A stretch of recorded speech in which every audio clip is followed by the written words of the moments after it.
अस्सलाम वालेकुम।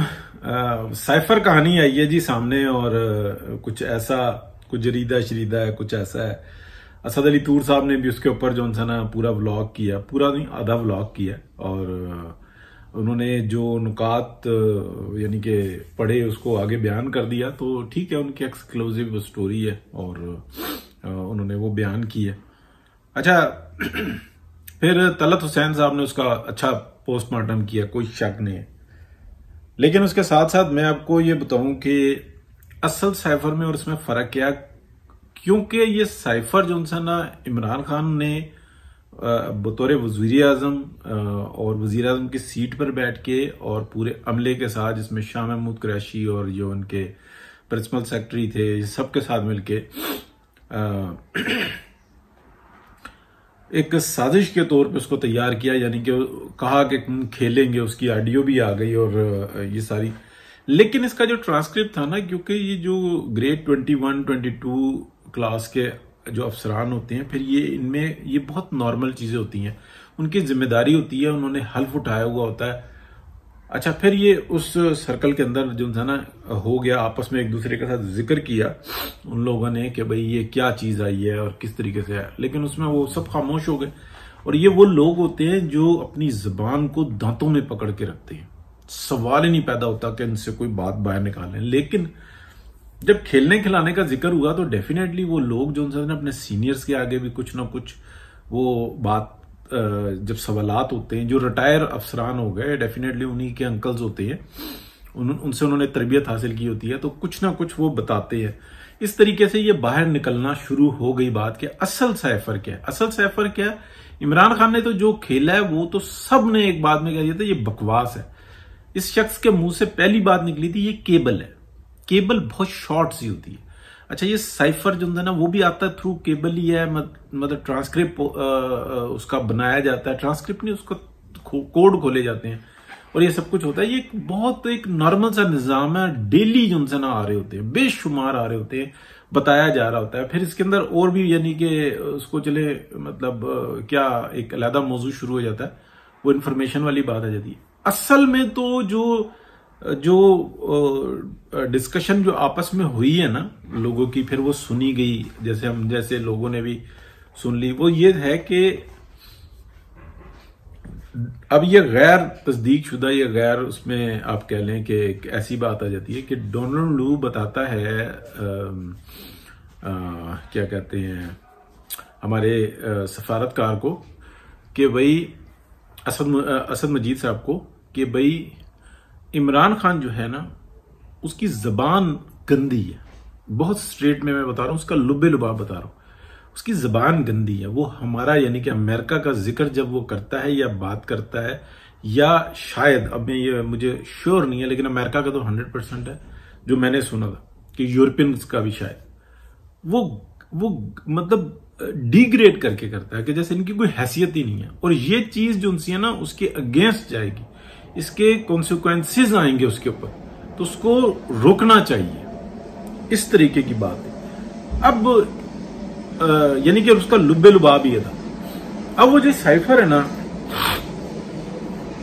वो जनरल बाजवा ने भी इमरान खान को किसी वक्त में बताया कि भाई ये, और दूसरी बात ये 7 मार्च की बात बता रहे हैं, ये पहले की है, मुलाकात पहले की है।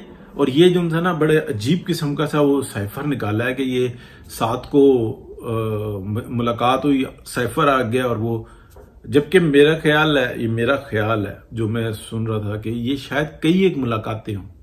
उसका जो है ना असद मजीद ने बना के भेजा हो कि खान साहब को ये बात समझाई जाए, ये लुब्बे लुबाव उसका, कि वो जब जिक्र करें ना तो वो ऐसे लहजे में ना करें कि अमेरिका के लिए तज़हीक आमेज हो। तो वो जो डोनाल्ड लू है वो असद मजीद को समझा ये रहा है कि इमरान खान के ऊपर कॉन्सिक्वेंसेस आएंगे, यानी कि उसके असरात आएंगे अमेरिका की तरफ से, और हमारे ऊपर प्रेशर आ रहा है।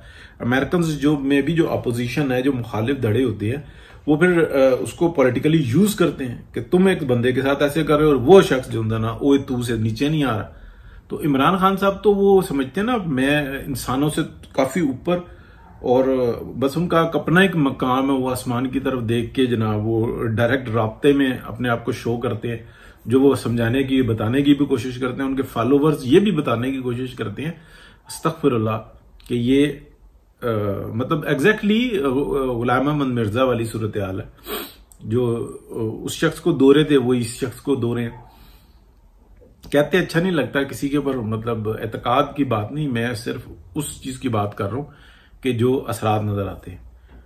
और ये जो अब आया है ना कि भाई उन्होंने जो एक इन्हीं के किसी हिमायती ने या किसी ने साजिश करके ये निकाल दिया और वो अखबार में छप गया, और खुदा ना खास्ता उस ट्रांसक्रिप्ट का कोई टोटा इमरान खान साहब पता नहीं वो ओरिजिनली गायब हुआ है ट्रांसक्रिप्ट या कि नहीं, कुछ नहीं पता।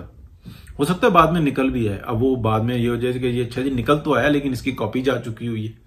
क्योंकि एक चीज है ना, लेट सपोज वो एक वर्का आया ना, पढ़ के आपको एक सर्टन पीरियड के अंदर उसको वापस करना होता है। और उस ऑफिस के अंदर ना निजाम इस तरह का होता है कि मतलब वो एक अगर कॉपी करनी होती है ना तो वो प्राइम मिनिस्टर ऑफिस के यानी कि उस कमरे के अंदर नहीं होती, बल्कि वो कहीं पे ले जानी पड़ती है। कोई भी कॉपी हो, निजाम बहुत सिक्योर होता है। तो अब ये क्या हुआ है, ये सीक्रेट एक्ट में आ जाता है मामला, ये कि क्या होता है क्या नहीं होता। लेकिन भले अब वो हाजिर भी हो जाए दोबारा से, जो कॉपी है वो हाजिर भी हो जाए, लेकिन खान साहब तो जो इंसान है वो तले गए कि जी ये अखबार में छप रहा है। अब अखबार में छप रहा है तो क्या मतलब है कि वो जो ओरिजिनली उसके अंदर लिखा हुआ है, ये जो मैं भी आपको बता रहा हूं ना कि असल में तो वो ये कहानी है। तो असल क्या बता रहा हूं कि मैंने कुछ 2-3 बंदों की ग्रुप डिस्कशन में बात सुन ली कि वो बता रहे हैं, और वो थोड़े से मतलब उस पैमाने के लोग हैं जो कि बड़ी असर वाली खबरें रखते हैं। तो वहां पर वो ये बयान कर रहे हैं कि भाई उसमें तो इस तरीके की बात है कि खान साहब को कहा जाए कि हालांकि खान साहब अमेरिका के लिए कर रहे हैं जो कुछ, सी पैक का रोकना, इस मुल्क की तबाही, इस मुल्क की मईशत का बेड़ा गर्क करना, वो तो वो यानी कि किसके हक में जा रहा है? वो तो या तो यूरोपियंस के और अमेरिकन के हक में जा रहा है कि जूतियां भी मार रहे हैं, इमदाद भी दे रहे हैं और बेनिफिट्स भी यहां से ले रहे हैं। यानी कि उस लाचारगी का जो पाकिस्तान के ऊपर मुसल्लत की हुई होती है उसके उनको बेनिफिट्स बहुत होते हैं। तो वो फ्री में नहीं इमदाद देते, इमदाद नहीं देते, एक्चुअली वो पेमेंट करते हैं। ठीक है, तो ये चीज है असल, ये चीज है जो कि समझने की है। बहरहाल देखते रहेंगे जी इसको, लेकिन इस वक्त तो जो लग रहा है ना, ये खान साहब तले ज्यादा जा रहे हैं। वजह ये कि इन्होंने एक ऐसी झूठ की ना एक कहानी अपने गिर्द बुनी हुई है जिसके अंदर वो अपने यूथी फॉलोअर्स को तो बेवकूफ बना सकते हैं, लेकिन इवन वोटर्स को भी नहीं बना सकते। वोटर्स भी इनका नहीं है। ये एक कहानी बनाई हुई है कि बहुत वोटर है, बहुत फॉलोइंग है, बहुत इनके हमदर्द है, और पीएमएलएन रह गई है। पीएमएलएन की मिनिमम जो आई थी अभी बहुत बेहतर है। पंजाब के अंदर, पंजाब असेंबली के अंदर जिस टाइम में सर्वे हुआ था, वो मिनिमम पॉपुलैरिटी सीट्स के हिसाब से, वोटर्स के हिसाब से नहीं, सीट विनिंग के हिसाब से 62% आई थी। और जब पीएमएलएन अपोजिशन के अंदर थी उस टाइम में 90% अबव गई हुई थी, इतना ज्यादा था। लेकिन उसके बाद आप देखें जो कुछ भी हुआ, जो 20 सीटों पे इलेक्शन हुआ था ना, वो इलेक्शन नहीं हुआ था, वो सारा धांधला ही हुआ था, जिसके अंदर मरियम नवाज शरीफ ने भी मुबारकबाद दे दी थी, नहीं देनी चाहिए थी उस वक्त में। काफी वो हमारे जैसे तो लोग मतलब ठीक है हमारी अहमियत बहुत ही कम है, लेकिन हम बोल पड़े थे कि यार ये क्या कर रहे हैं, क्यों ऐसा कर रहे हैं कि जी मुबारक हो। कहां से मुबारक हो, देखे मतलब यहाँ पे तो झुर्ली सारा फिरा हुआ है। तो बहरहाल बात करते रहेंगे। बहुत शुक्रिया, अल्लाह हाफिज।